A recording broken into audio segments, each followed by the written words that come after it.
So today I want to go over what is on my iPhone 12 Pro, the apps that I use, how I use them, and how I use them to be productive in my daily life and in my work life. So here is my home screen. I've got two medium-sized widgets at the top. I've got four apps in the dock, and then I've got eight app icons above that.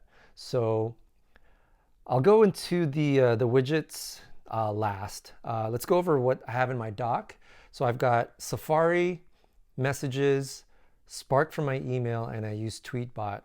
So I use these apps most frequently, so that's why I put them in the dock. Safari is pretty self-explanatory. I use it to browse the web, and I use Safari because it is the default, or it's the browser made by Apple. And I feel like, especially if you use a Mac, it's good to be in the same to use the same browser within this ecosystem, as there's benefits.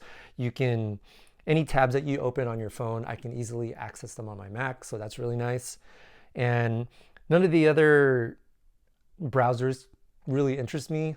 I used Chrome for a while, but that, if you use Chrome on a MacBook, it's not optimized to be used on a Mac, so it takes a battery hit. So that's the main reason why I use Safari. Messages, pretty self-explanatory. I text people all the time. I text my family. That's how we keep in touch. It deserves a place on my dock. Spark. I use Spark for email. It's not the default app. I use Spark for a number of different reasons. I use email for work. It's by far my most used app in my job. So I wanted to find the best email app that I could find on iOS, and for me it's Spark.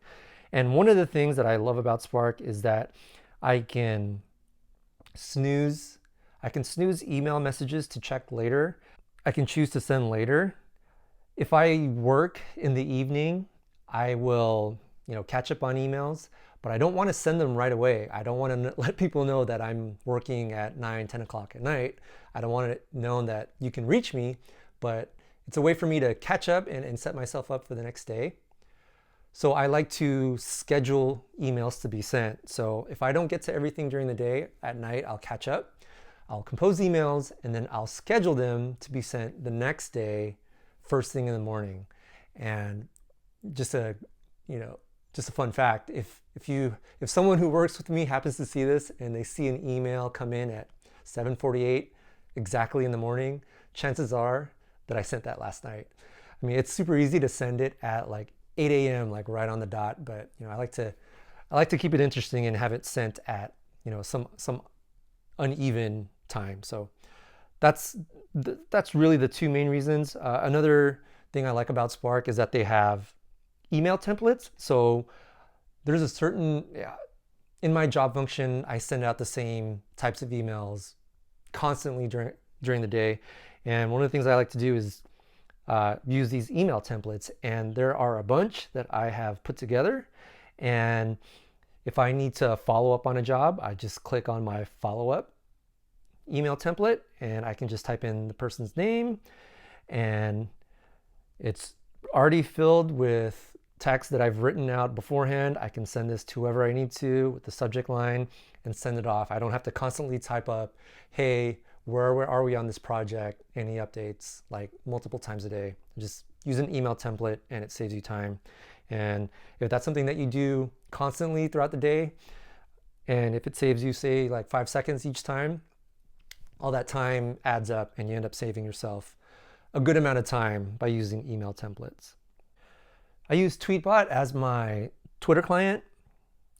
Put aside all this recent news with Elon and Twitter, I love Twitter as it's really my only social network. I get all of my news, my entertainment. I just like to keep up with sports, what's going on in the tech world, and what's going on in the world news. And I like Twitter. I've made Twitter lists. My Twitter usage is super curated, and there's no, with using a third party, you don't get any of the ads, and it's all what I want to see and only what I want to see. So I've got my main timeline.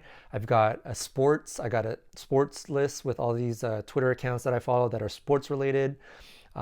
Tech accounts that I follow that I don't necessarily want to see all the time on my main timeline.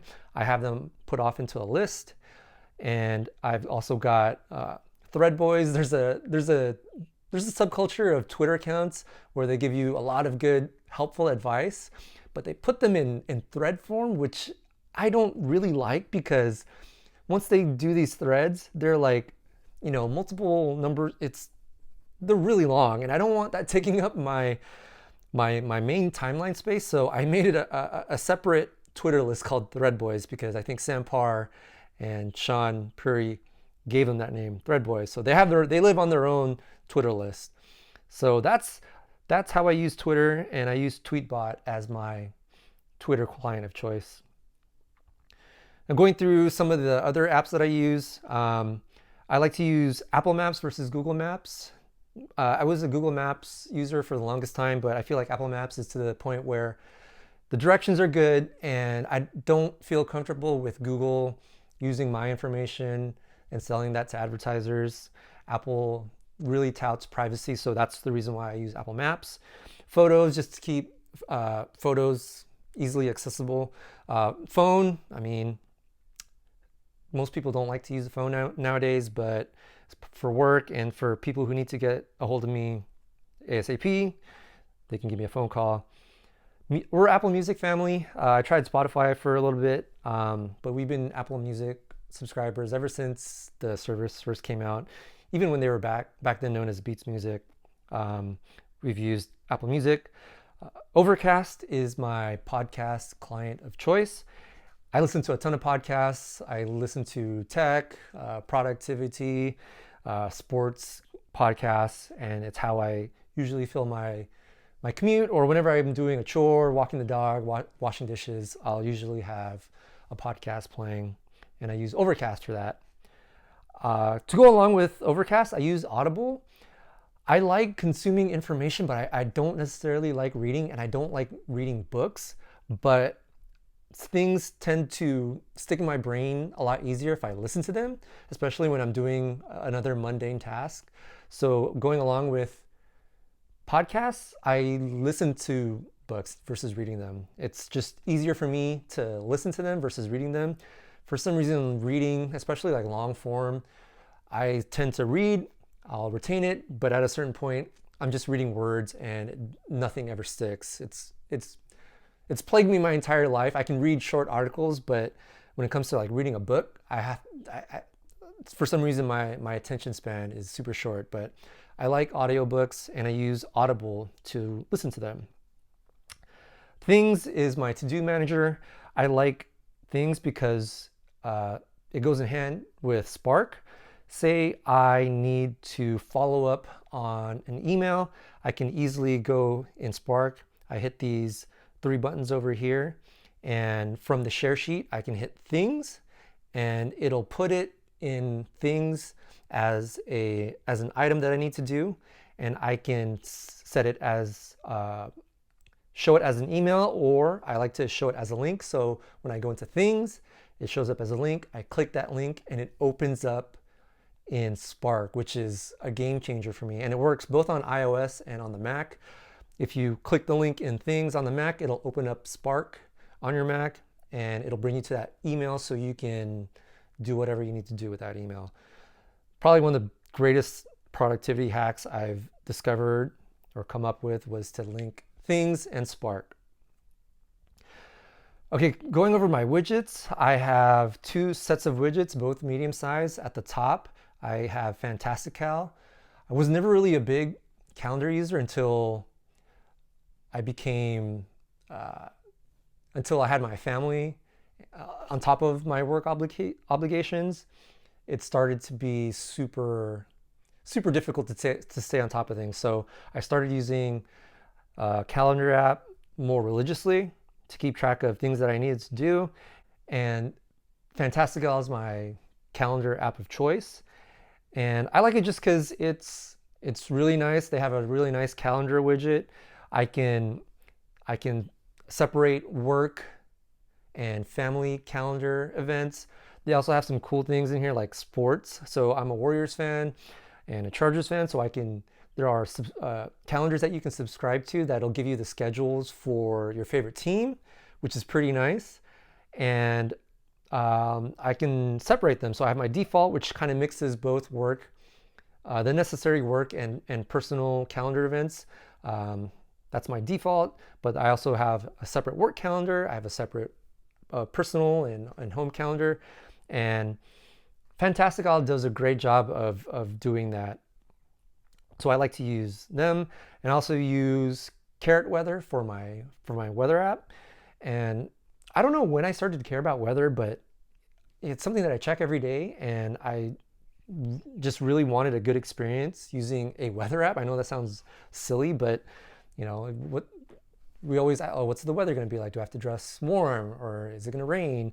Things like that. It's always nice to know when what the weather is going to be like. So I use Carrot Weather, and they have a nice weather widget, so that's what I use here.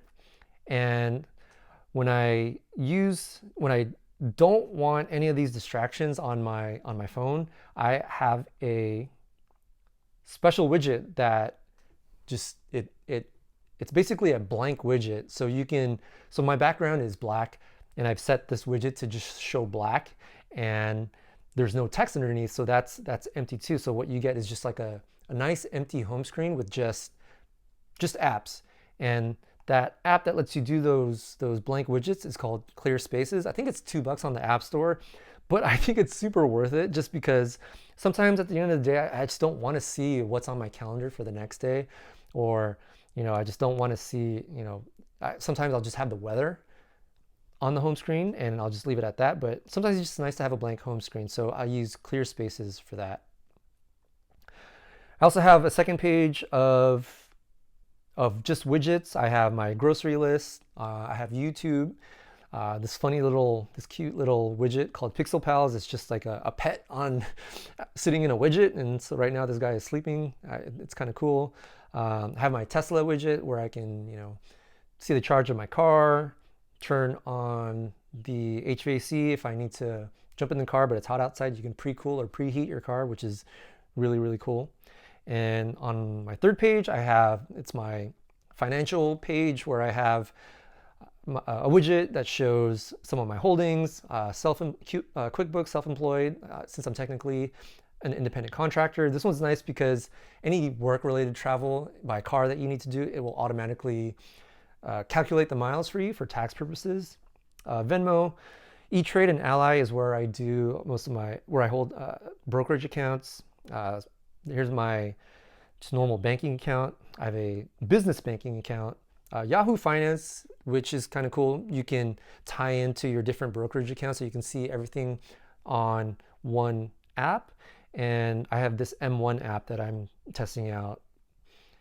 And that's it. On the last page, I have my app library. I don't like to have a lot of pages. I actually have more pages than this, depending on the focus mode that I have. If you're interested to see a video on how I use focus modes, shoot me a comment down below. But for apps that are not on here and I need access, like for example, settings, I'll just type it in because it's just easier that way.